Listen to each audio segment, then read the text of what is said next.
Vous avez un exemple concret de comment est-ce qu'on aide un employé à donner du sens à ce qu'il fait? Moi, je trouve du sens dans mon travail et je peux pas imposer mon sens, en fait, aux autres. Quelque part, chacun doit trouver du sens. Mais je pense qu'on peut, aider les gens à trouver du sens dans leur travail, d'abord si on est, hyper transparent ou hyper sincère sur, le pourquoi, le why, en fait, pourquoi on se lève tous les matins, quel est notre objectif finalement, comment on arrive à mettre ensemble, en faisant participer finalement au maximum, on revient sur la notion d'ensemble, les collaborateurs, au choix même,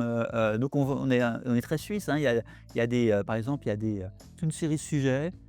où finalement le comité de direction n'a pas nécessairement, la vérité incarnée et on ne sait pas et donc on organise des sondages auprès des collaborateurs pour pouvoir savoir, heu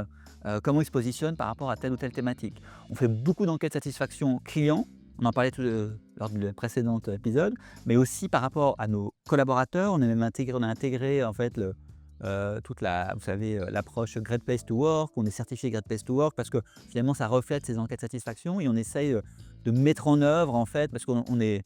je pense qu'on a globalement, on a une très, très bonne, satisfaction, de nos collaborateurs, mais il y a aussi des sujets sur lesquels on est un peu moins bon et donc on essaye à chaque fois de tirer les enseignements de ça et d'essayer et on essaye, parfois c'est difficile, de corriger quelque part les faiblesses identifiées dans ce type de sondage et ça, cette transparence-là, cette sincérité, heu, aide, finalement, mes collègues aussi à trouver leur place dans l'organisation, dans le projet d'entreprise et peut-être du sens en fait dans leur travail quotidien.